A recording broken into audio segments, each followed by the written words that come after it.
Hello बच्चों, क्या हाल चाल, कैसे हैं आप लोग? अच्छे हैं तो अच्छे होंगे, स्वस्थ होंगे, पढ़ते रहिए आप लोग। आज आप लोग का एलटी ग्रेड का पेपर समाप्त हो गया और काफ़ी बच्चों से रिस्पांस मिला है कि पेपर बहुत अच्छा हुआ है। भाई, एक बच्चे के थ्रू मुझे पेपर भी मिला है आज का। पेपर का VIUSU 12 ये आपका कोड है और इसी का मैं एक्सपेक्टेड जो आंसर की है वो मैं बताने जा रहा हूँ। हो सकता है कि मेरे थ्रू भी मतलब जो कहीं एक दो क्वेश्चन मिस हो जाए और आयोग का जो आंसर की हो हमारे आंसर की से मैच न करे। तो मैंने बहुत ज़्यादा डीपली नहीं लेकिन हल्का फुल्का पेपर को मैंने देखा और एनालिसिस किया कि पेपर मतलब ठीक था। मैंने बहुत हाई नहीं था तो लो भी नहीं था, एक मतलब मिडिल लेवल का, मतलब एक स्टैंडर्ड को मेंटेन अपना किया हुआ था। और देखिए, इसमें सबसे पहले हमारा दिया है जीएस का पार्ट। तो जीएस वाले पार्ट को तो मैं बताऊंगा नहीं आपको, आपको सीधे ये भी फ़ोटो मोबाइल के थ्रू अभी जस्ट मिला है एक बच्चे के थ्रू, यहाँ से शुरू होता है, ध्यान दीजिएगा। और इसमें पूरा एक्सप्लेनेशन इस समय बताने का समय नहीं है और मैं कम समय में कम टाइम में आप लोग के इस क्वेश्चन का एक अनुमानित आंसर की बताऊंगा। यदि इसमें एक आध क्वेश्चन आप मिसिंग कहीं हो तो उसको अन्यथा न लीजिएगा आप लोग, ठीक ना। लेकिन ये है कि पूरा प्रयास करेंगे, क्योंकि पूरा तो एनालिसिस में हल्का फुल्का किया हूँ, लेकिन हो सकता है कि कहीं एक दो क्वेश्चन मतलब मिस हो जाए, तो उसको ध्यान में न रखिएगा। आइए स्टार्ट करते हैं। UPLT ग्रेड, ध्यान दीजिएगा। आज का पेपर जो था UPLT ग्रेड, कॉमर्स का ये सेक्शन है, लिखा भी हुआ है पार्ट 2 कॉमर्स। कॉमर्स का जो हमारा क्वेश्चन स्टार्ट हो रहा है 31 नंबर क्वेश्चन से है। स्क्रीन पे आप लोग को साफ दिखाई दे रहा है कि नहीं? दिखाई दे रहा होगा, ठीक ना, क्योंकि फोटो अब कैसा आएगा ध्यान से देखिएगा। पहला क्वेश्चन चूंकि इकोनॉमिक्स से दिया गया है और काफ़ी डिफिकल्ट क्वेश्चन था, मैं भी एक सरसरी निगाह से देखा हूँ कि कौन सा इसका आंसर सही होगा। लिखा है किसी उत्पाद X का आपूर्ति फलन SX7PX+4 के रूप में दिया गया है, जहां PX का अर्थ मूल्य है। यदि बाजार में 8000 फर्म हैं तो ₹8 के बाजार मूल्य पर उत्पाद के लिए बाजार आपूर्ति क्या होगी? ऑप्शन में इसमें 21,000, 31,200, 30,000, 48,000 दिया गया है। तो इसमें मेरे ख्याल से हिसाब से ये 48,000 अर्थात डी आंसर सही होगा, ठीक है। इसमें आंसर क्या होगा? डी। एक चीज और मैं जानकारी के लिए मैं बता दूं कि बहुत सारे ऐसे क्वेश्चन हैं जो मैं पढ़ाया हूं, उसमें पढ़ाते समय भी डायरेक्ट वो क्वेश्चन आ गया है, ऐसे भी है। तो कौन कौन से क्वेश्चन होंगे बीच बीच में मुझे याद आएगा तो मैं बता दूंगा। सेकंड क्वेश्चन है, जैसे ये तो क्वेश्चन कई बार मैं आपको बताया था कि हर साल एग्जाम में आता है कि निम्नलिखित में से कौन सा एक बहुलक का सूत्र सही है। तो आपको पता ही है कि Z= होता है 3x Z= होता है 3m - 2x बार, ये वाला फार्मूला है। इसमें देखिएगा कहीं दिया है ऑप्शन नंबर AC, इस बच्चे ने सही भी लगाया है कि बहुलक = 3 मादिका - 2x बार। आगे पढ़ते हैं। एक चीज़ और है, यदि क्वेश्चन आपको मिलाते समय, आंसर की मिलाते समय यदि एक आध क्वेश्चन पे कन्फ्यूजन लगे तो उसको माइंड में न रखिएगा, क्योंकि ऐसा भी हो सकता है कि बहुत सारे बच्चे क्वेश्चन आंसर कुछ और किए होंगे, हम कुछ और बता रहे होंगे, या सही जो एग्जैक्ट होगा उनका सही नहीं होगा, तो वहाँ पे उसको अन्यथा न लीजिएगा। अब आयोग जिस पर डिपेंड करेगा कि जो क्वेश्चन सही माने, लेकिन फिर भी अभी पूरी एनालिसिस करेंगे कि कौन सा क्वेश्चन रॉन्ग है कौन सा सही है, लेकिन फिर भी आंसर की जो एक्सपेक्टेड है मैं केवल वो बता रहा हूँ। 33 नंबर क्वेश्चन में हमारा दे रहा है कि निम्न पर विचार करें। एक रेशियो निकालने के लिए दे रहा है कि जब एक साझेदार R या 7 संबंधित 3 माने 7 संबंधित 3 के अनुपात में लाभ और हानि का विभाजन करते हैं, T को नए साझेदार के रूप में फर्म में प्रवेश करता है। लिखा है R से अभी कितना है भाई 2/7 और यस से 1/7 प्राप्त करता है। तो वहाँ पे कह रहा है कि साझेदार R यस का त्याग का अनुपात 2:1 होगा, साझेदार टी का नया लाभ अनुपात 3/7 होगा। दिए गए कूट में से आंसर का चयन कीजिए। ये 33 नंबर क्वेश्चन में क्या आंसर हो सकता है?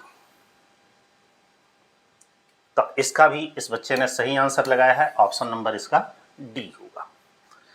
ठीक इसी तरह एक क्वेश्चन है 33 का बी होगा। अब आप लोग के सेट में ये भी हो सकता है कि क्वेश्चन आगे पीछे हो, तो जो भी आप आगे पीछे होगा क्वेश्चन आप लोग मैच कर लीजिएगा कि भाई कि मेरा क्वेश्चन किस सीक्वेंस में है, क्योंकि ये जो पेपर कोड जो हमें मिला है इसका आंसर एक क्वेश्चन हो सकता है कि किसी दूसरे सेट में कहीं और भी दिया हो।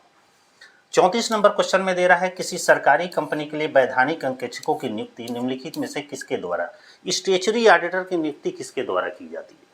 भाई नियंत्रक और महालेखा परीक्षक के द्वारा न की जाएगी, तो ऑप्शन नंबर हमारा इसमें क्या होगा, नियंत्रक महालेखा परीक्षक होगा। मैं ज़्यादा इसमें एक्सप्लेनेशन नहीं कर रहा हूँ, एक्सप्लेनेशन का वीडियो बाद में आएगा और कट ऑफ का भी वीडियो बाद में आएगा। अभी फ़िलहाल मुझे जो दिख रहा है मैं उसके बेस पर आपको बता रहा हूँ। 35 नंबर क्वेश्चन में दे रहा है कि निम्नलिखित युग्मों में से कौन सा युग्म सुमेलित नहीं है। देखिएगा ये काफ़ी लोग गलत किए हैं, पूछा है सुमेलित नहीं है, तो सुमेलित नहीं है तो यहाँ पे है अंतिम स्टॉक इकाई में बराबर विक्रय माइनस प्रारंभिक स्कंद माइनस क्रय। ये तो गलत ही दिख रहा है, पहला ही गलत दिख रहा है। स्कंद रुपये में वाला दिया है, ये तो सही है आपका, बिके माल की लागत, ये तो सही है। क्रय दिया है, क्रय इक्वल टू बेचे गए माल की लागत प्लस अंतिम स्कंद प्रारंभिक स्कंद, बेचे गए माल की लागत इक्वल टू, ये सही दिया है, इस बच्चे ने गलत किया है, ये इसका पहला आंसर होगा, ऑप्शन नंबर हो जाएगा ए 35 नंबर। अगला क्वेश्चन देखते हैं इसमें क्या है। यहाँ देखिएगा ये काफ़ी कंफ्यूजन वाला क्वेश्चन मैं भी देखा तो, निम्नलिखित में से कौन सा निर्माता और अंतिम उपभोक्ता, ध्यान दीजिएगा निर्माता थोड़ा सा स्क्रीन पे हो सकता है कि साफ आप लोग को न दिख रहा हो, ठीक ना। लिखा है कि निम्नलिखित में से कौन निर्माता और अंतिम उपभोक्ता को मिलाने वाली महत्वपूर्ण कड़ी है। अब यहाँ पे देखिए होलसेलर और हमारा कंज्यूमर दोनों के बीच में दो पर्सन आते हैं, रिटेलर आता है और होलसेलर आता है, मैंने जो मैन्युफैक्चरर होता है, मैन्युफैक्चरर और कंज्यूमर के बीच में दो लोग आते हैं, होलसेलर और रिटेलर। लेकिन यहाँ पे कह रहा है अंतिम उपभोक्ता से मिलाने की कड़ी है, यहाँ पे वितरक लिखा है, थोक विक्रेता, फुटकर। यहाँ पे देखिए नज़दीकी आंसर आपका फुटकर विक्रेता होगा, क्योंकि और देखिए अंतिम उपभोक्ता को ध्यान में रखेंगे तो फुटकर विक्रेता होगा और निर्माता को ध्यान में रखेंगे तो होलसेलर होगा। तो बड़ा ही विचित्र मतलब एक क्वेश्चन आप लोग का दिया गया है। तो यहाँ पे मेरे हिसाब से फुटकर विक्रेता हो सकता है, थोक विक्रेता भी हो सकता है भाई, लेकिन फुटकर विक्रेता मेरे हिसाब से होगा। अब आयोग किसको मानेगा वो उसके ऊपर डिपेंड करता है। एक मैचिंग वाला क्वेश्चन दिया है कि सूची ए से सूची बी को मैंने दो को सुमेलित कीजिए। एक और सामग्री ए लिखा है, एक और लिखा है सामग्री बी। अब यहाँ पे मैचिंग करना है। मैचिंग करेंगे तो ध्यान से देखिएगा, प्रबंध एक विशेषता है, प्रबंध एक विशेषता है, प्रबंध की एक प्रकृति है, लिखा है प्रबंध की एक विशेषता, प्रबंध की एक प्रकृति, प्रबंध की एक सिद्धांत, प्रबंध कला और विज्ञान। अब इसमें सही आंसर आपका क्या दिखेगा भाई,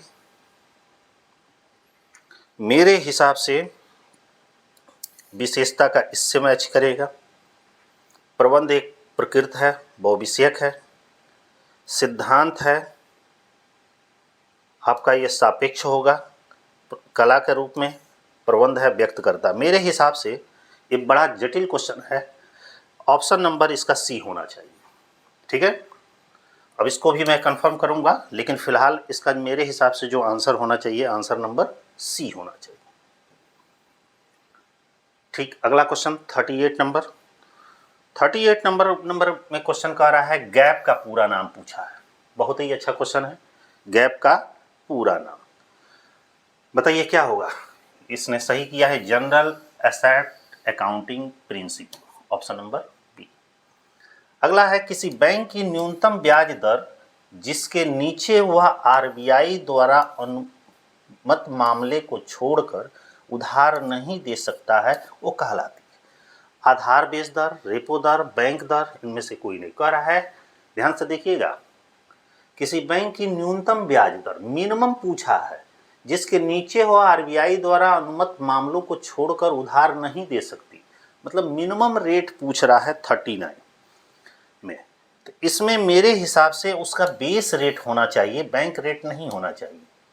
ऑप्शन नंबर इसका सी होना चाहिए। रेपो रेट का तो डेफिनेशन अलग है, बैंक रेट का अलग है। भाई प्राइम लेंडिंग रेट पता नहीं अलग कुछ होता है, मेरे हिसाब से बेस रेट होना चाहिए, इसको आप लोग मिला लीजिएगा। मैं अपना अनुमान मैं बता रहा हूँ, आप लोग अपना हिसाब से मैचिंग कर लीजिएगा। अंशों के पुनर्निर्गमन की दशा में हरण खाते के शेष को किस खाते में ट्रांसफर किया जाता है? भाई ये तो बताए थे आप लोग को कि पूंजी संचय खाते में कैपिटल रिजर्व अकाउंट में ट्रांसफर किया जाता है।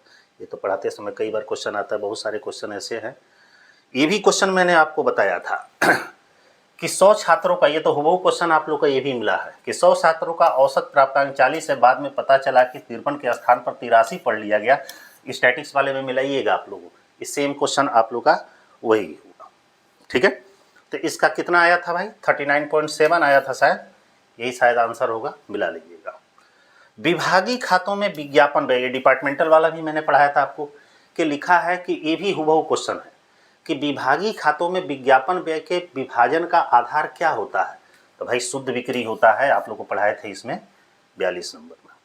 43 नंबर क्वेश्चन में देखते हैं कि निम्न में से कौन मुद्रा के प्राथमिक कार्यों में एक है? मुद्रा का प्राथमिक कार्य, ये भी आप लोग को पढ़ाया गया था, सेम वही क्वेश्चन है। मूल्य का हस्तांतरण, साख का आधार, आय का वितरण, मूल्य का मापक। इसमें से पूछ रहा है प्राथमिक कार्य, विनिमय का माध्यम, मूल्य का मापक, यही ना है। ऑप्शन नंबर हमारा डी होगा। ये भी पढ़ाया हुआ क्वेश्चन आया था। यहाँ पे ध्यान से देखिएगा, ये भी पढ़ाए थे लेकिन ये दूसरे तरह मॉडिफाई करके क्वेश्चन आपका आया है, ध्यान दीजिएगा। एक्स ने वाई से उधार माल क्रय किया, माल अनुपयुक्त पाया गया, अतः एक्स ने वाई को वापस कर दिया। मतलब एक्स ने वाई से उधार खरीदा था, खराब माल था, एक्स ने वाई को वापस कर दिया, खरीदा गया माल वापस हुआ। उस दस्तावेज का नाम क्या है? मतलब उस डॉक्यूमेंट का क्या नाम है जिसे एक्स ने माल के साथ वाई को भेजा? अब देखिए, उधार माल वापस किया गया। जब भी हम उधार माल वापस करते हैं तो कौन सा नोट लिखते हैं? हम न वापस कर रहे हैं, एक्स ने वाई को माल उधार, एक्स ने वाई से उधार माल खरीदा, हमने मान लीजिए कि एक्स ने वाई से उधार माल खरीदा, माल खराब था, उसने वापस कर दिया, तो यहाँ पे परचेज रिटर्न हो रहा है। तो यहाँ पे मेरे ख्याल से ये आपका डेबिट नोट होना चाहिए, क्रेडिट नोट, डेबिट नोट, बीजक, शिकायत पत्र, मिला लीजिएगा इसको। ऑप्शन नंबर ए डी होना चाहिए, परचेज रिटर्न है। 45 नंबर क्वेश्चन है, विपणन की आधुनिक अवधारणा के अनुसार निम्नलिखित गतिविधियों पर विचार कीजिए, पहली से लेकर अंतिम गतिविधि तक सही क्रम व्यवस्थित कीजिए। ये मार्केटिंग का मॉडर्न जो कॉन्सेप्ट है उस पर कह रहा है, उसकी एक्टिविटी पे कह रहा है कि पहली से लेकर अंतिम गतिविधि तक सही अनुक्रम में व्यवस्थित कीजिए। मतलब इसमें एक सीक्वेंस आपसे पूछा जा रहा है।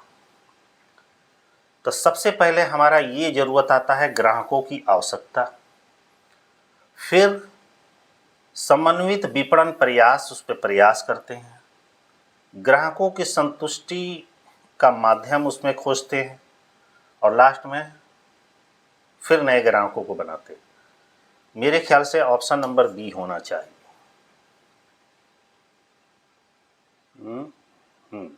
ऑप्शन नंबर बी होना चाहिए, ठीक है। 46 नंबर क्वेश्चन में दे रहा है कि प्रबंध से आशय निर्णय से है। प्रबंध से आशय लिखा है कि निर्णय से है, ये कथन किसका है? ये तो आरसी डेविस का है। यहाँ पे एक पार्टनरशिप का क्वेश्चन दिया है, ए बी क्रमशः 26,000 और 22,000 की पूंजी के साथ नया साझेदार है। 1/4 हिस्से के लिए सी को साझेदार स्वीकार करते हैं।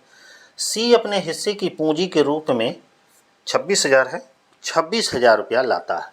सी के हिस्से की ख्याति क्या होगी? सी की गुडविल पूछ रहा है कि कितनी होगी, बताइए। सी की गुडविल कितनी होगी? कितना है? 1/4 हिस्सा है ना, 7.5 हो जा रहा है, 7 चौक 7,500 होना चाहिए। सही ऑप्शन है ऑप्शन नंबर सी, इसने सही लगाया है, ऑप्शन नंबर इसका सी। अब इसको पेपर में बैठ के थोड़ा सा ध्यान से देखेगा तो थोड़ा सा कुछ और बारीकी तक पहुंचेंगे। लिखा है कि सूची ए को सूची 2 से मिलान करना है। सूची ए में लिखा है विषय सामग्री, इसमें संबंध अर्थशास्त्र, धन संबंधी अवधारणा, एडम स्मिथ बिल्कुल सही है। फिर उसके बाद से धन संबंधी अवधारणा कौन है? एडम स्मिथ है। फिर उसके बाद से आपका कल्याण संबंधी अवधारणा मार्शल पीगू है।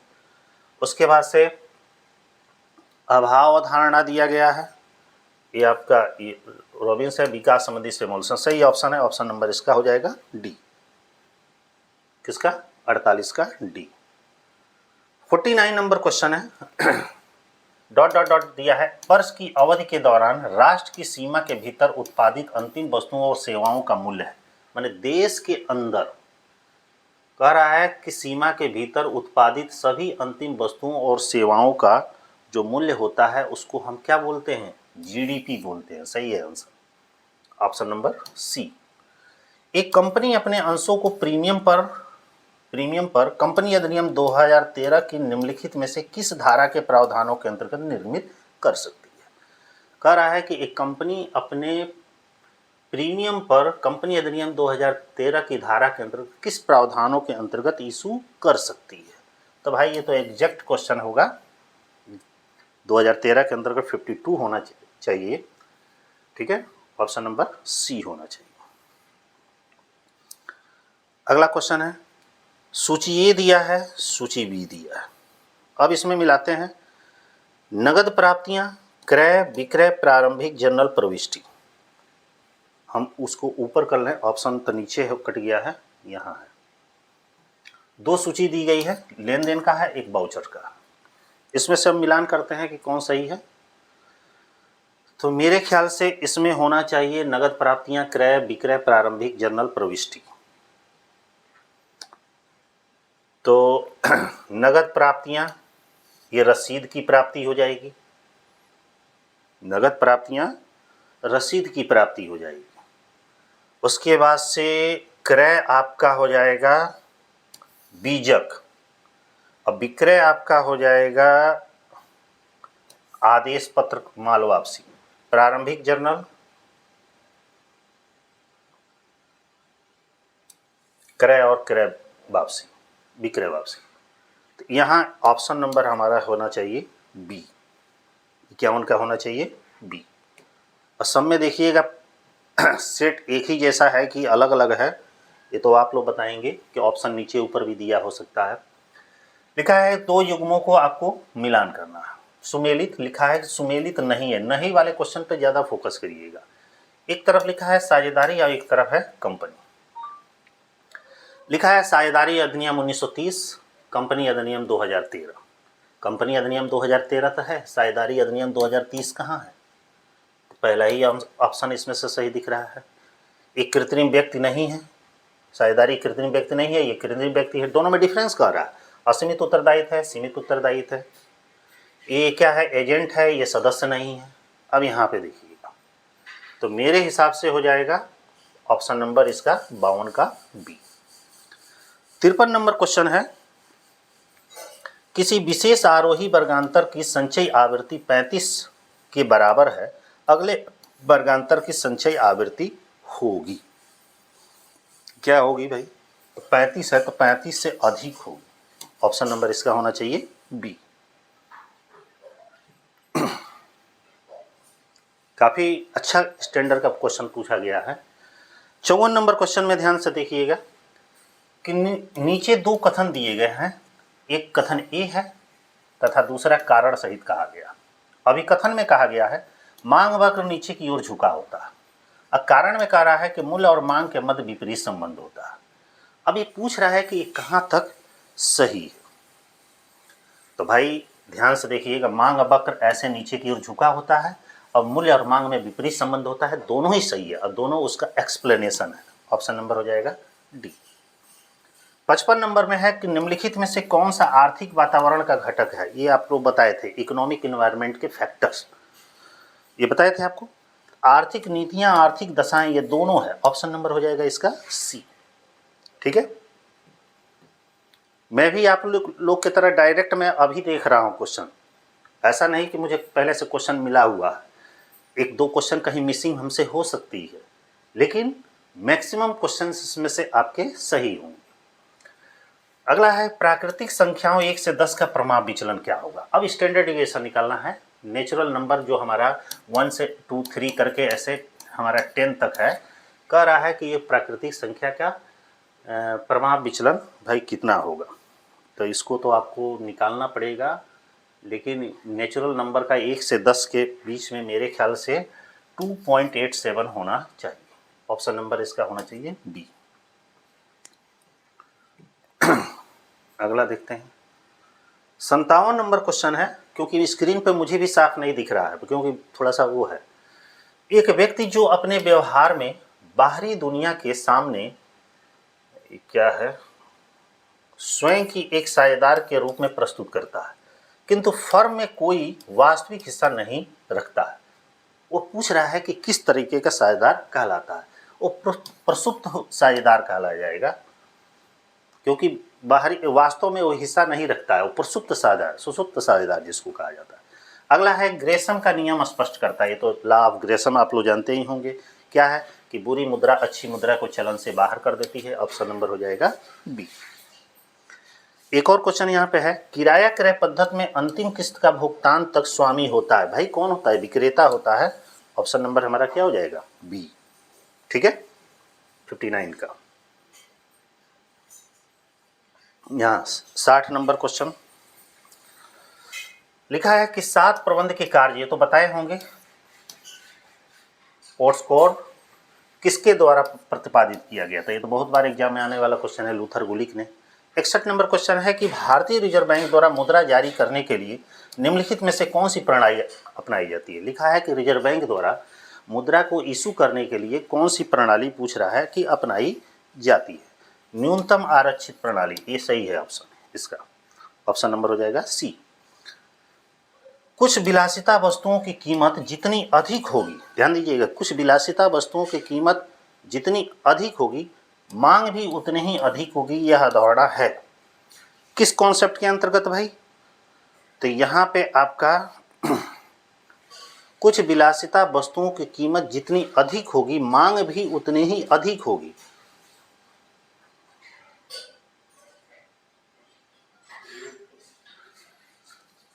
गिफेन प्रभाव तो यहाँ पे होगा नहीं, यहाँ पे ऑप्शन नंबर हमारा हिसाब से डी ही होगा, ब्लेन प्रभाव, प्रदर्शन प्रभाव। ठीक ना, ये क्वेश्चन काफ़ी टिपिकल है, लेकिन होना चाहिए इस पे। गिफेन का जब नाम नहीं आ रहा है तो यहाँ पे आपका डी हो जाएगा, सही है आंसर, 62 का डी हो जाएगा। अगला क्वेश्चन है 63 नंबर 63 में दे रहा है निम्नलिखित में से कौन सा पूंजी संचय का उदाहरण नहीं है। नहीं वाले, निगेटिव वाले क्वेश्चन जरूर देखिएगा। पूंजी संचय का उदाहरण नहीं है, इसमें आपका होगा कर्मचारी क्षतिपूर्ति कोष, एम्प्लॉय कंपोजिशन फंड, सही है। ऑप्शन नंबर सी होगा। सूची 1 को सूची 2 से मिलान करिए। सूची 1 में ई बैंकिंग है, इसमें लेन देन है।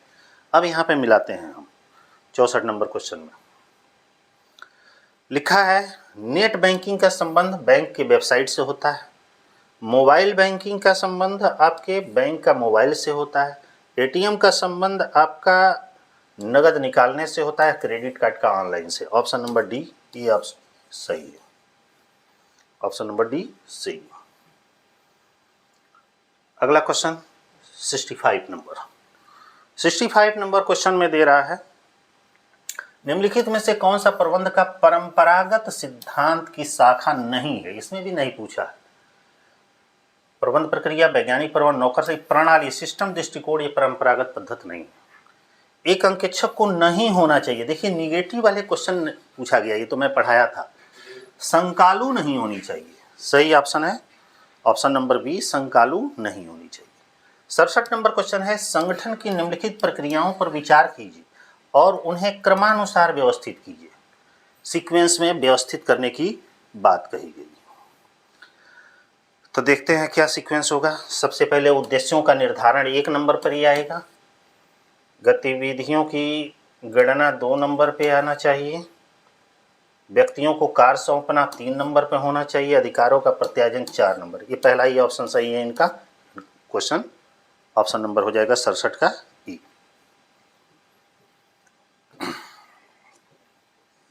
अगला ये देखिए, मैंने पढ़ाते वक्त बताया था इस तरह का पूर्ण प्रतियोगिता और एकाधिकार दोनों का आता है।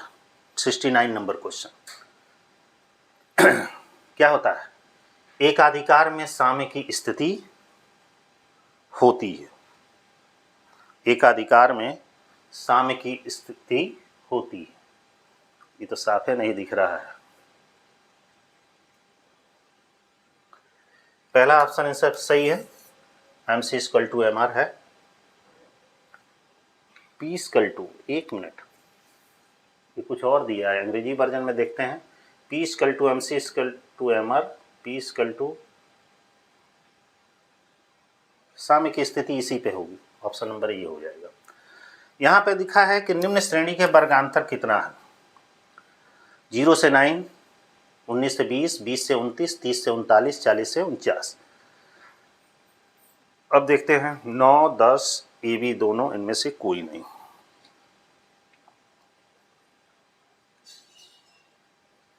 ये तो बड़ा विचित्र क्वेश्चन है भाई। वर्गांतर कितना है? 1, 2, 3, 4, 5। वर्गांतर इसमें कितना होना चाहिए?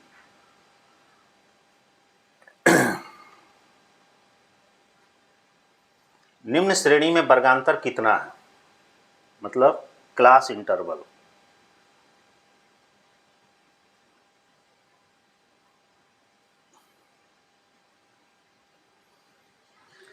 तो देखिएगा भाई, मेरे हिसाब से या तो 10 होगा, नहीं तो इनमें से कोई नहीं होगा। 9 तो कतई नहीं होगा, ठीक ना। इस क्वेश्चन को हम वैसे रख रहे हैं क्योंकि ये समावेशी श्रेणी है। जब इसे अपवर्जी श्रेणी में कन्वर्ट करेंगे तो 10 हो जाएगा, ठीक ना, क्योंकि समावेशी को अपवर्जी में कन्वर्ट किया जाता है। यदि उस बेस पर यदि ये नहीं हुआ तब यहाँ उपरोक्त में से कोई ऑप्शन है। 9 तो कतई नहीं होगा, क्योंकि 9 तो दिख रहा है, वर्गांतर हमारे 9 है, मगर ये होगा नहीं। अब इसको आप लोग को दूसरे लेक्चर में मैं जो डाउट वाले क्वेश्चन है मैं बताऊंगा उसको। 70 नंबर क्वेश्चन में देखते हैं।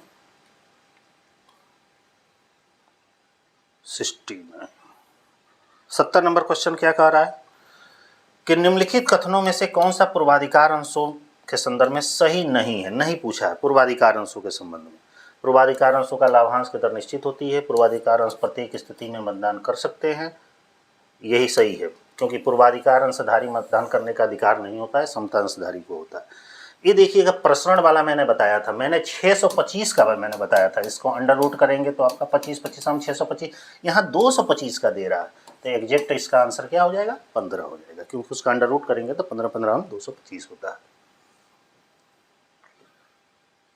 72 नंबर क्वेश्चन देखते हैं। 72, मैं भी डायरेक्ट आप ही लोग की तरफ पहली बार मैं भी देख रहा हूँ, मतलब डायरेक्ट अभी तुरंत पेपर में। 72 नंबर क्वेश्चन में देख रहे हैं, एक संगठन की रेखा संरचना तथा रेखा व स्टाफ संरचना के संदर्भ में निम्नलिखित कथनों पर विचार कीजिए। रेखा संगठन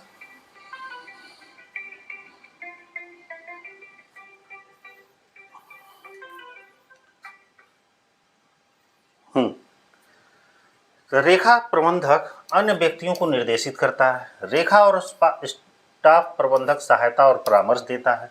अब इसमें से पूछ रहा है कि कौन सा आपका सही है, तो भाई दोनों सही है, ऑप्शन नंबर हो जाएगा डी। भारतीय बैंकिंग के संदर्भ में निम्नलिखित में से कौन सा कथन सही नहीं है, पूछ रहा है कि सही नहीं। तो इसमें देख रहे हैं, सहकारी क्षेत्र का सबसे बड़ा बैंक सारस्वत सहकारी बैंक, निजी क्षेत्र का सबसे बड़ा बैंक HDFC, कूट भी दिया है, ऑप्शन भी मिलाने का दिया है क्या?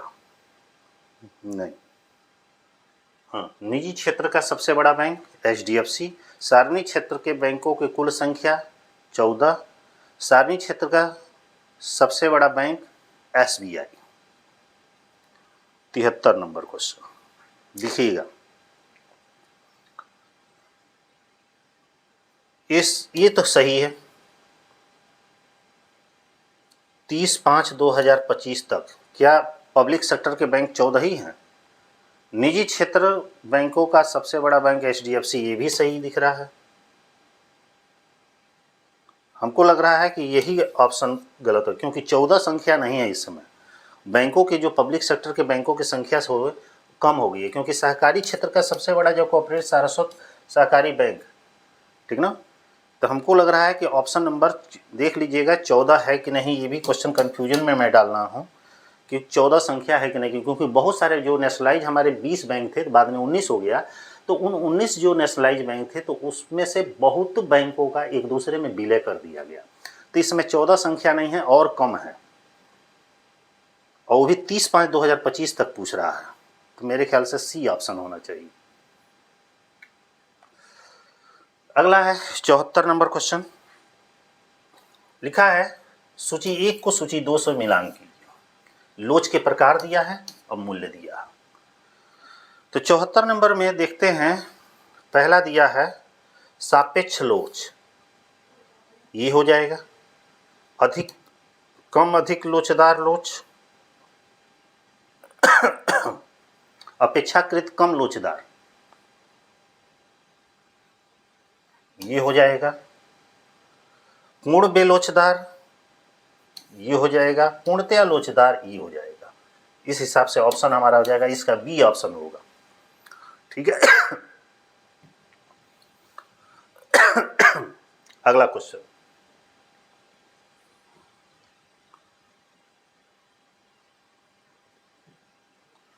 नेक्स्ट क्वेश्चन है कि निम्नलिखित में से कौन सा आरबीआई दृष्टिबाधित लोगों को नोट के मूल्य वर्ग की पहचान करने में सहायता करता है। मतलब आरबीआई कह रहा है दृष्टिबाधित लोगों को नोट के मूल्य वर्ग की पहचान करने में सहायता करता है। उसको हम क्या करते हैं?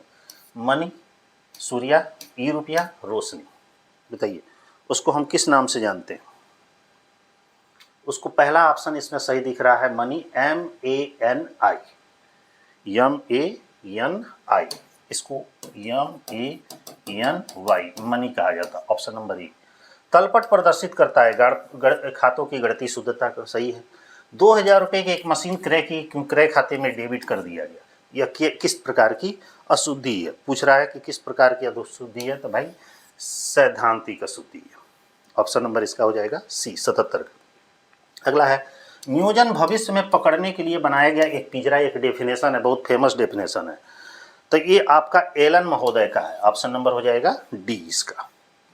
कुछ क्वेश्चन तो एकदम बहुत माने सही है, सही का मतलब है तुरंत सही हो जाने वाले। 79 नंबर क्वेश्चन में दे रहा है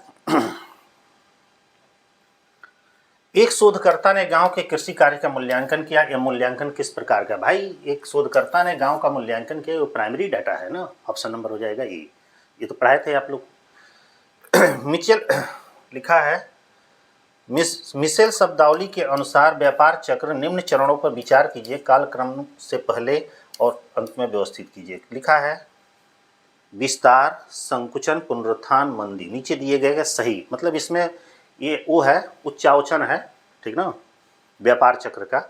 तो व्यापार चक्र में सबसे पहले क्या आता है? व्यापार चक्र में सबसे पहले क्या आता है? सबसे पहले हमारा विस्तार, मंदी, ऐसे होता है व्यापार चक्र, ऐसे होता है। तो ऑप्शन में 80 नंबर क्वेश्चन में मंदी पहले मिलाते हैं, फिर पुनरुत्थान, फिर संकुचन, फिर विस्तार।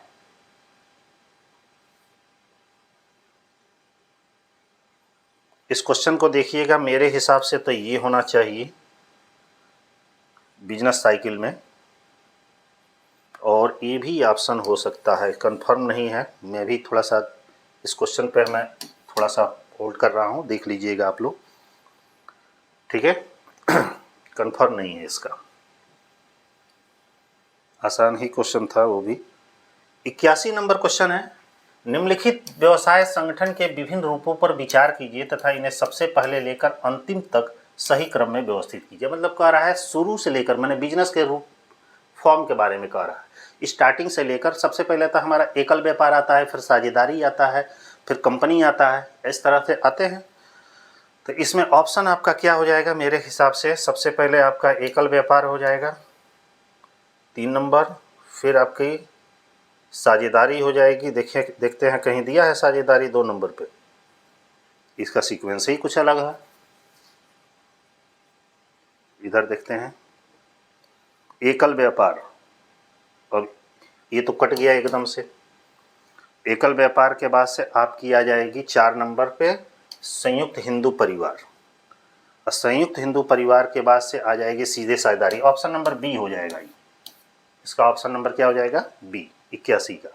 मुद्रा विस्फीति की स्थिति में मुद्रा का मूल्य, जब भी मुद्रा विस्फीति होती है तो मुद्रा का मूल्य क्या होता है? ये आप लोग को पढ़ाए थे, क्या होता है? बढ़ता। मुद्रा विस्फीति में बढ़ता है, और मुद्रा स्फीति में घटता है। सॉरी, एक मिनट। मुद्रा विस्फीति की स्थिति में मुद्रा का मूल्य बढ़ता है और वस्तुओं के दाम क्या होते हैं? कम होते हैं। सही है, ऑप्शन नंबर हो जाएगा ये।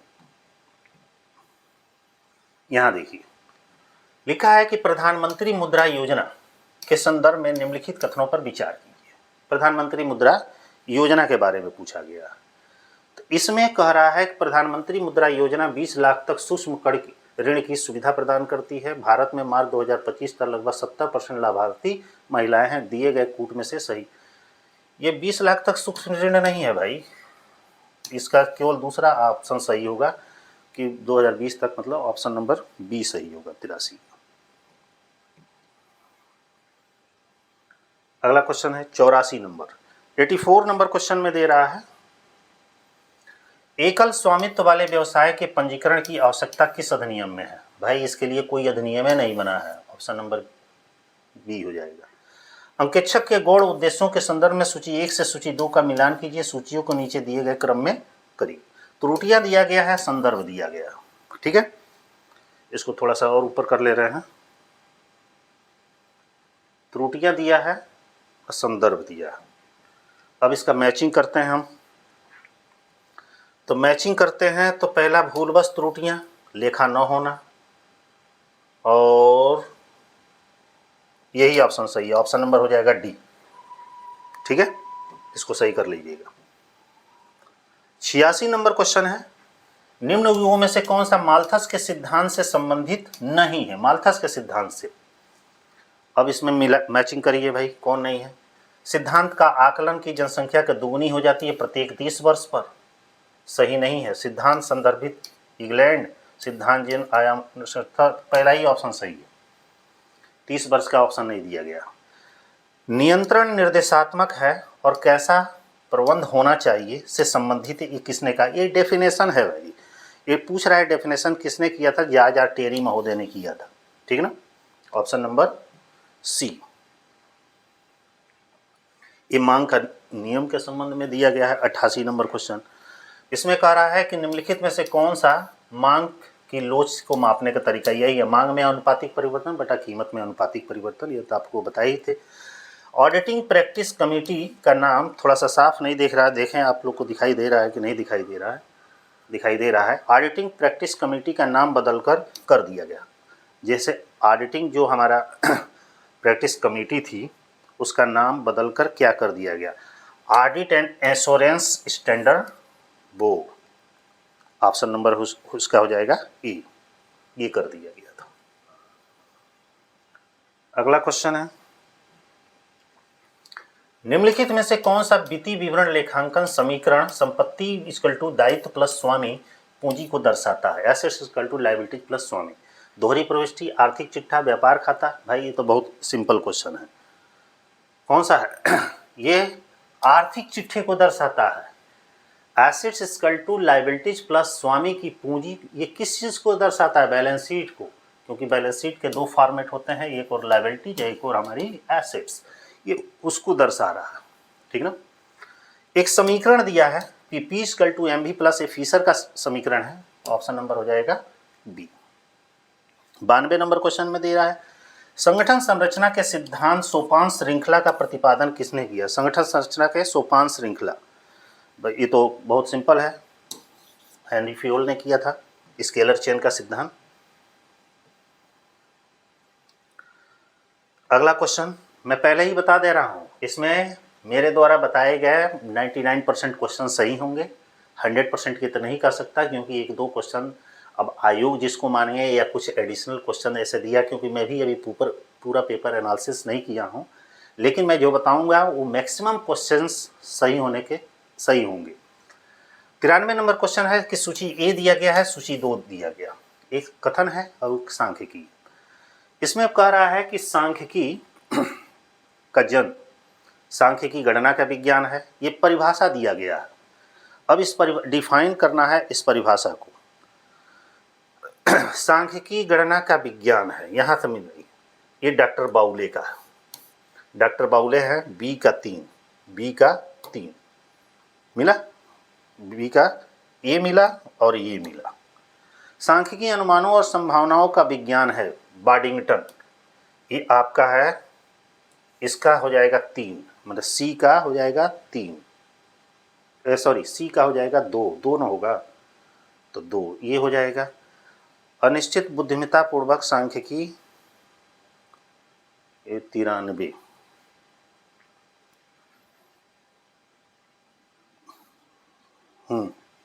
इनका ये सही है। गाटफ्राइट एकेनवाल, एक का ये हो जाएगा आपका। सांख्यिकी के जन्मदाता गाटफ्राइट एकेनवाल, ये ऑप्शन नंबर इनका ए होगा, ध्यान दीजिएगा। 93 का क्वेश्चन आंसर होगा ए। सांख्यिकी के जनक गाटफ्राइट एकेनवाल, सांख्यिकी गणना का विज्ञान है बाउले, सांख्यिकी अनुमानों संभावनाओं का विज्ञान है बार्डिंगटन और इसका है वाल्डिस। ऑप्शन नंबर हो जाएगा ए। 94 नंबर क्वेश्चन को मिलाते हैं। निम्नलिखित में से किस योजना अवधि में राष्ट्रीय आय को वास्तविक वृद्धि व लक्षित वृद्धि दर से अधिक थी? लिखा है कि किस अवधि में, योजना अवधि में राष्ट्रीय आय की वास्तविक वृद्धि उसकी लक्षित वृद्धि दर से अधिक थी। 9वीं योजना, 11वीं योजना, द्वितीय योजना, प्रथम योजना, बताइए किस योजना में उसकी लक्षित वृद्धि दर से अधिक थी?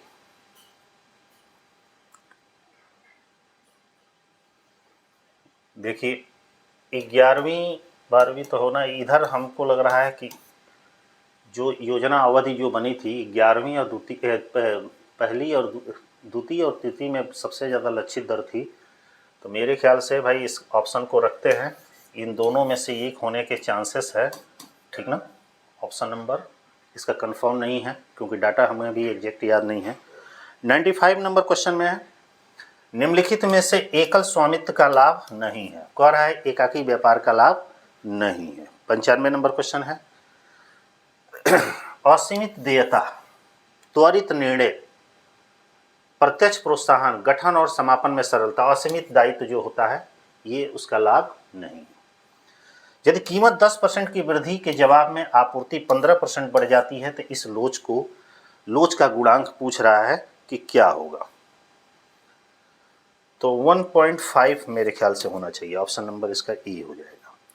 संगठन संरचना के सिद्धांत दल भावना का प्रतिपादन किसने किया? दल भावना का प्रतिपादन पूछ रहा है, किसके द्वारा किया गया है? भाई फ्योल महोदय द्वारा, सही है, ऑप्शन नंबर बी। कुछ तो इसमें से साफ ही नहीं दिख रहे हैं तो मैं क्या बताऊं। ये तो क्वेश्चन मुझसे पढ़ा ही नहीं जा रहा है, पता नहीं आप लोग को दिखाई दे रहा होगा कि नहीं दिखाई दे रहा है। इस क्वेश्चन को साफ नहीं दिख रहा है तो मैं बता नहीं सकता।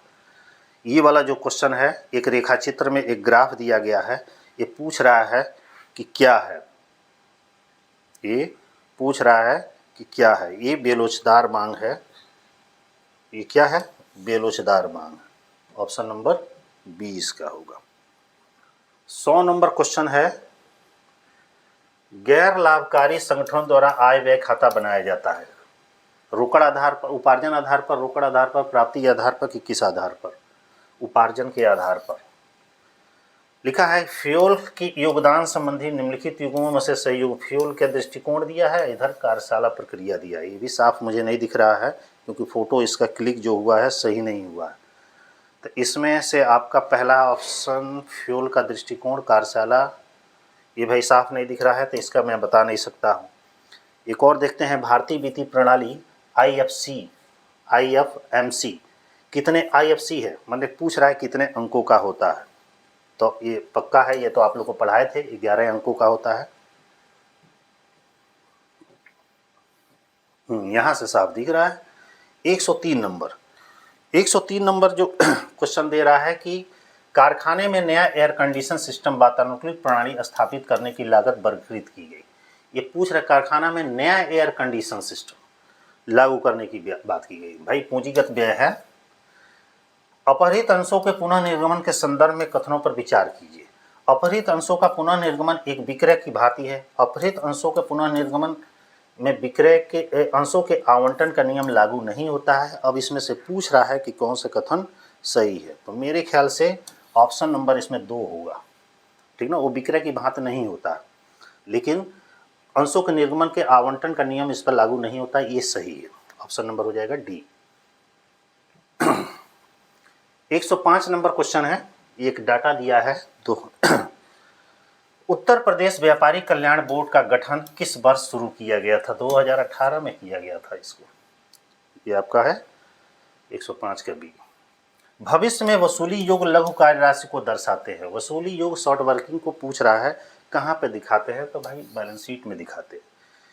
Ease of doing business,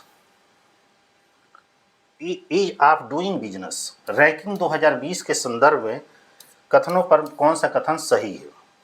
ease of doing business के अनुसार उत्तर प्रदेश भारत का दूसरा स्थान है। ईज ऑफ डूइंग बिजनेस की रैंकिंग में विश्व बैंक तैयार करता है। इसमें से कौन सा सही दिख रहा है? ईज ऑफ डूइंग बिजनेस के अनुसार उत्तर प्रदेश का दूसरा स्थान नहीं है, ये गलत है, लेकिन इसकी रैंकिंग जो वर्ल्ड बैंक है ये तैयार करता है। ऑप्शन नंबर हो जाएगा बी। 107 का हो जाएगा B.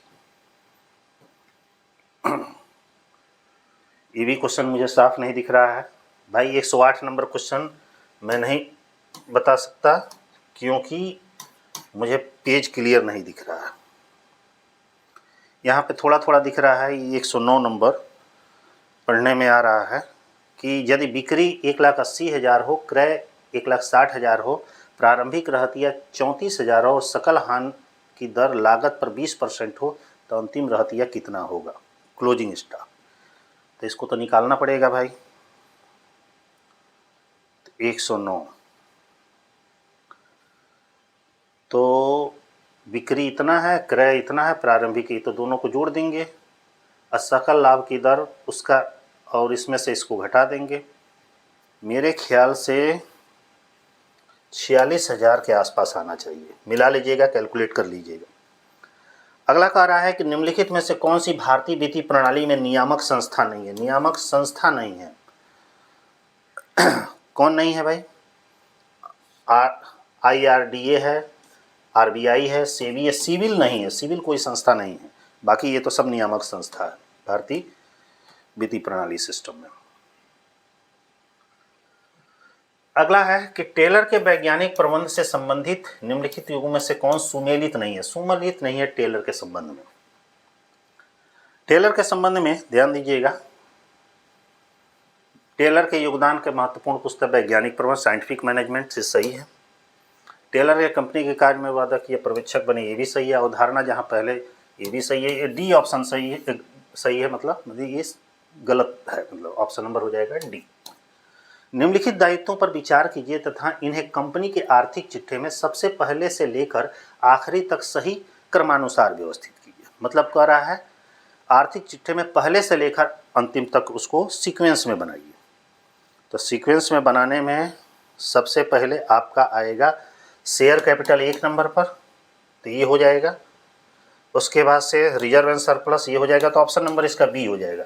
Share capital, reserve and surplus, उसके बाद से आपका बैंक लोन, मैंने सिक्योर्ड लोन होता है, उसके बाद बैंक ओवरड्राफ्ट। ऑप्शन नंबर हो जाएगा बी। अगला क्वेश्चन 113 नंबर। इसमें कह रहा है कि सूची 1 को सूची 2 से मिलान कीजिए। सूची 1 दिया है, सूची 2 दिया है। हार्टले ब्रदर्स की परिभाषा क्या है? मुद्रा वह है जो मुद्रा का कार्य करे। ऑप्शन नंबर हो जाएगा 3 देखिए कहीं दिख रहा है, यहीं दिख रहा है। तो 113 का क्या हो जाएगा आपका भाई? Option number B.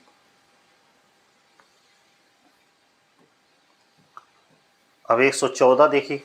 114 में देख रहा है निम्नलिखित में से कौन सी अवधारणा मिथक मानी जाती है? गलत मानी जाती है। पूर्ण प्रतिस्पर्धा, अल्पाधिकार, अपूर्ण प्रतिस्पर्धा। ये तो ध्यान दीजिए, ये तीनों एक ही है, यही डिफरेंट है। तो यही ऑप्शन नंबर ए हो जाएगा। बीजगणितीय चिन्ह प्लस माइनस का ध्यान में नहीं रखते हैं, ये पढ़ाए थे आप लोग को माध्य विचलन में। अगला है 116 नंबर है। 116 नंबर में कह रहा है कि पुस्तपालन के संदर्भ में निम्नलिखित कथनों पर विचार कीजिए। यह लेखांकन का आधार प्रदान करता है। लेखांकन कार्य का प्राथमिक चरण पुस्तपालन ही है। दोनों ही ऑप्शन सही दिख रहा है, ऑप्शन नंबर हो जाएगा सी।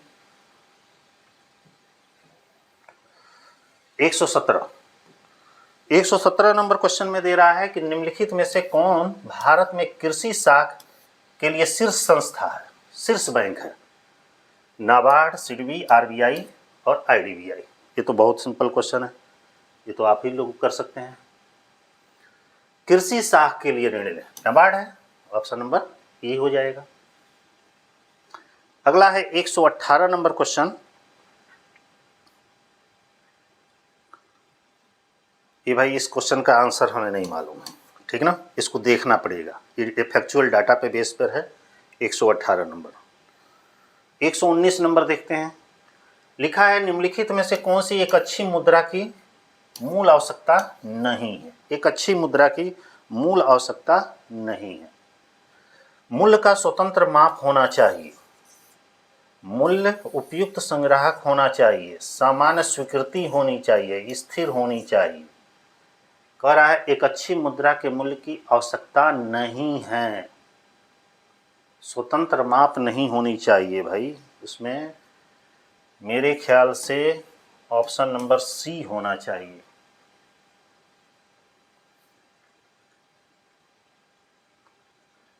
देखिएगा, सी भी हो सकता है और ए भी हो सकता है, ठीक है ना। इन दोनों क्वेश्चनों में कंफ्यूजन है, ऑप्शन नंबर ए और सी में से कोई होगा। अगला 120 में नकदी की कमी को छिपाने की कोशिश, टीमिंग और लेडिंग एक कपटपूर्ण प्रक्रिया है। ये किससे जुड़ी है? टीमिंग और लेडिंग। धन की कमी को पूरा करने के लिए प्राप्त खातों में हेर फेर, यही आपकी है, ऑप्शन नंबर इसका डी होगा 120 का। अगला है कि एक साझेदार के अवकाश ग्रहण के समय संपत्तियों और दायित्वों का पुनर्मूल्यांकन पर होने वाले लाभ हानि को सभी साझेदारों को पूंजी खाते में हस्तांतरित करते हैं। अब यहाँ पे पूछ रहा है कि किस अनुपात में भाई करते हैं, तो सही बात है भाई, पुराने लाभ विभाजन अनुपात में करते हैं, ऑप्शन नंबर इसका बी हो जाएगा। यहाँ आइए, निम्न कथन में कौन सही है? प्रमाण अंकेक्षण प्रमाणन की रीढ़ की हड्डी है, प्रमाणन लेखांकन की, प्रमाणन अंकेक्षण की रीढ़ की हड्डी है। इसका तो सही आंसर है प्रमाणन अंकेक्षण की रीढ़ की हड्डी। अगला है, दो सूची दिया गया है एक लेखक एक पुस्तक में। Adam Smith, Wealth of Nation, सही है, ठीक है। Keynes, general theory of employed, Ernest और Johns Robinson Marshall, Principle of Economics, सही ऑप्शन है इसमें, ऑप्शन नंबर इसका ए होगा। किन्स की ये है, रॉबिन्सन की है, तो ये मार्शल की है, ऑप्शन नंबर 123 का ए। 124 नंबर क्वेश्चन है। 124 नंबर, कुल उपयोगिता सीमांत उपयोगिता से निम्नलिखित से संबंधित युग में कह रहा है कि सही नहीं है। क्या सही नहीं है? जब लगातार इकाई का उपयोग हो तो टोटल यूटिलिटी गिरती है, जब एमयू ऋणात्मक होती है तो टीयू गिरती है, प्रारंभिक नहीं है। इसके मेरे ख्याल से इसका ये होना चाहिए, 124 का ये होना चाहिए। सार्वजनिक कंपनी की दशा में जब सदस्यों की संख्या न्यूनतम सीमा से कम हो तो सदस्यों की देयता असीमित होगी। कितने समय में देयता असीमित होगी? 6 माह तक ही हो सकता है, ऑप्शन नंबर सी 125 का। पूंजी से कौन सा एक घटाया जा सकता है? पूंजी में से पूछ रहा है क्या घटाया जा सकता है? सकल हानि, आहरण। अब यहाँ पे देखिए कंफ्यूजन वाला क्वेश्चन है। सकल लाभ का तो कोई प्रश्न नहीं उठता है, शुद्ध लाभ है, ये तो जोड़ा जाता है। लेकिन पूंजी में से जहाँ तक घटाने की बात की है, डायरेक्ट पूंजी में से, तो वहाँ पे आहरण घटाया जाएगा, सकल हानि कहाँ घटाया जाएगा? तो ऑप्शन है आहरण। निम्नलिखित में से कौन सा आर्थिक समस्या का कारण है? आर्थिक समस्या का इसमें से कौन सा कारण है? संसाधनों का अभाव, असीमित इच्छाएं, ऑप्शन नंबर इसका डी हो जाएगा, 127 का डी। 128 देखते हैं। 128 में कह रहा है कि मिस्टर ए ने मशीन जिसका मूल्य 10,000 है, था 15,000 रुपये किराया क्रय पद्धति पर खरीदा। धनराशि का भुगतान 5,000 प्रत्येक 3 समान किस्तों में है। प्रथम किस्त पर ब्याज की गणना कीजिए। प्रथम किस्त पर ब्याज की गणना के बारे में बात कर रहा है। तो 10,000 जिसका मूल्य था 15,000 में लिया, मतलब 5,000 उस पर क्या हो गया, इंटरेस्ट हो गया। 3 समान किस्तों में कह रहा है इसको डिवाइड करने के लिए। तो प्रथम किस्त पर ब्याज की राशि पूछ रहा है कि क्या होगी।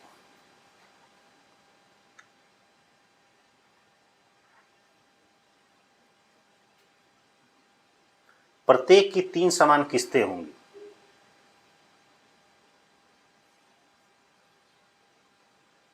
तो यहां पे ये होना चाहिए, ऑप्शन नंबर हो जाएगा सी। सूची प्रयोजित कार्यक्रम और डिजिटल मीडिया उपस्थिति निम्नलिखित विपणन गतिविधियों की निकटता से संबंधित है। बिक्री है, उत्पाद विकास है, संवर्धन है और कीमत है। तो सही आंसर इसका होगा संवर्धन, ऑप्शन नंबर सी। एक आध क्वेश्चन मुझसे भी कहीं मिसिंग हो सकता है भाई।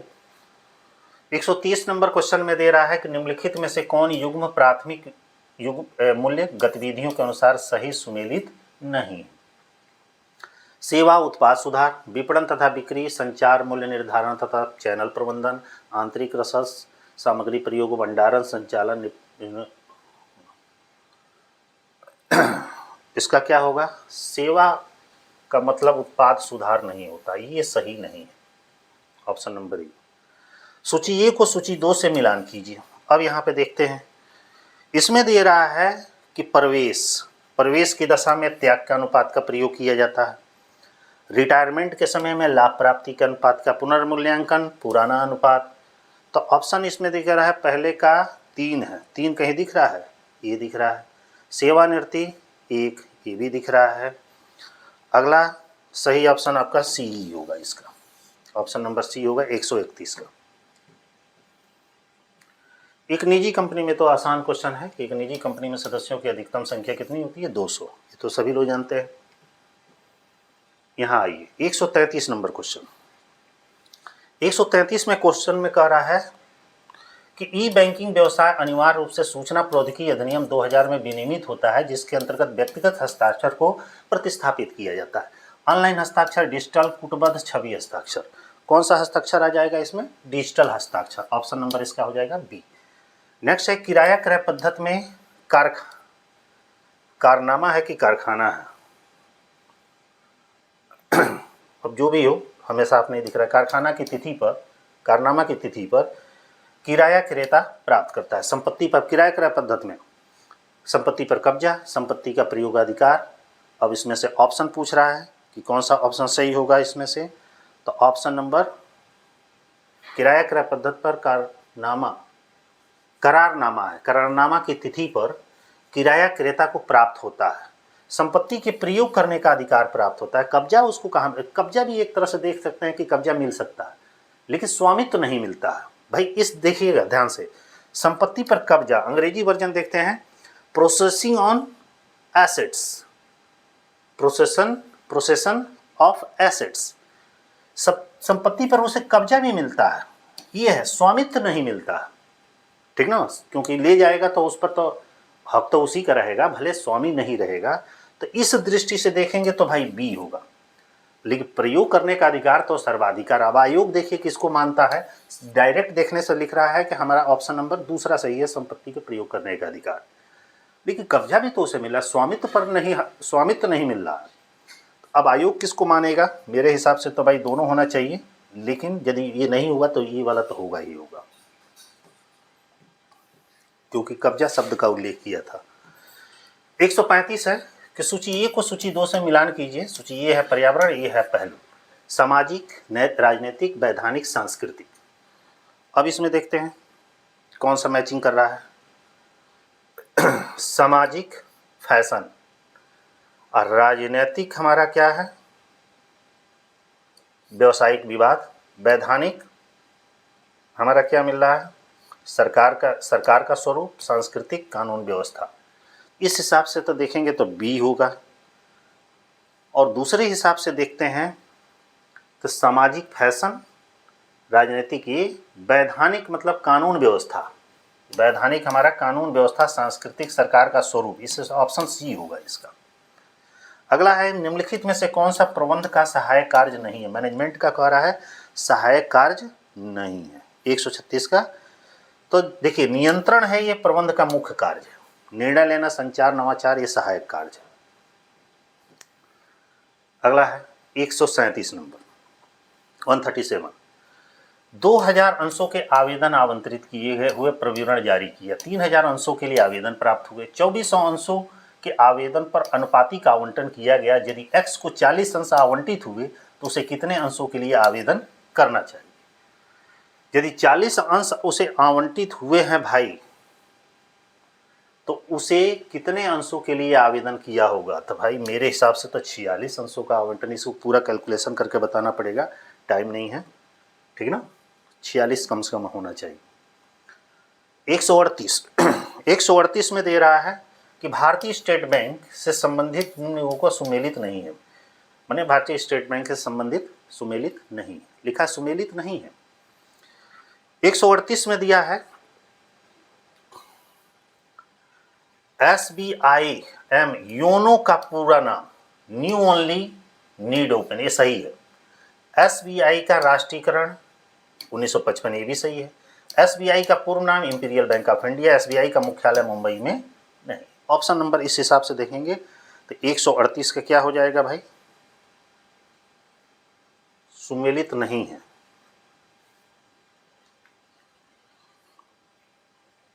एक सेकंड चेक कर लेते हैं।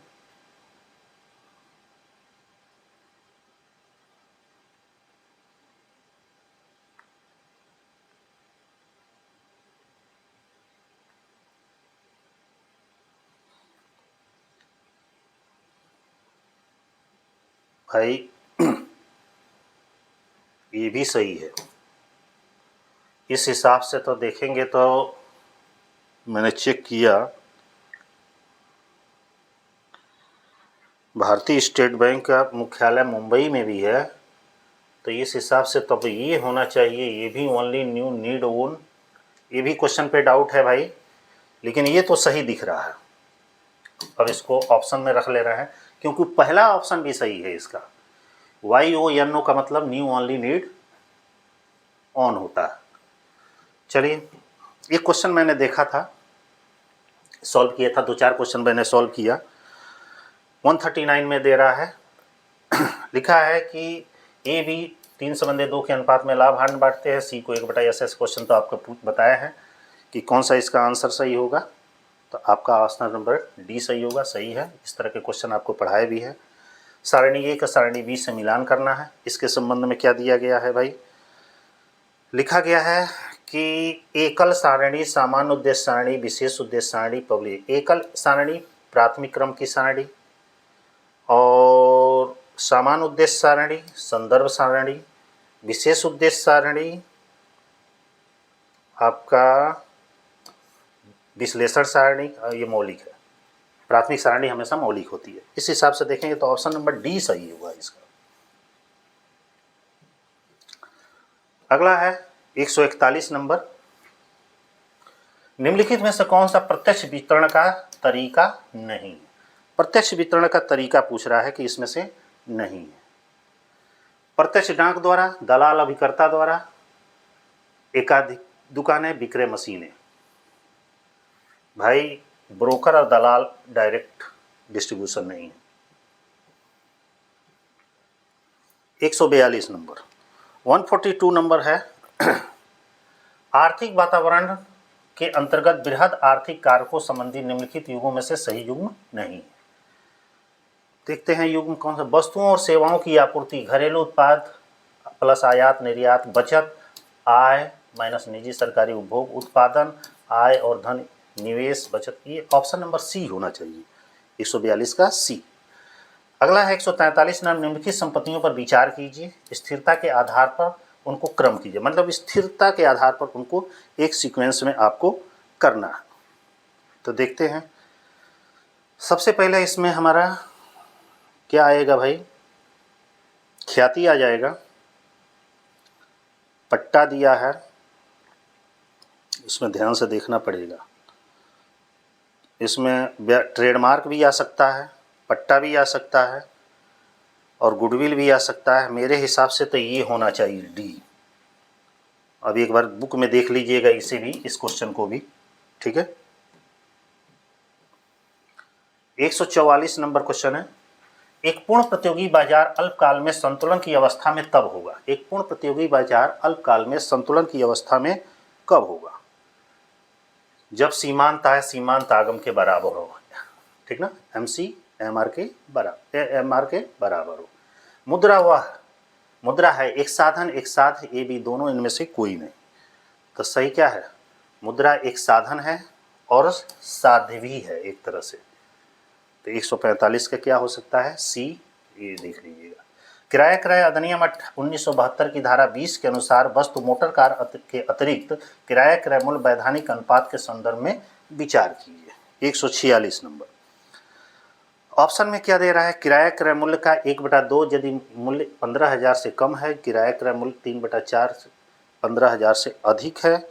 तो 146 का इस हिसाब से होगा, दोनों सही है। ऑप्शन नंबर हो जाएगा इसका डी।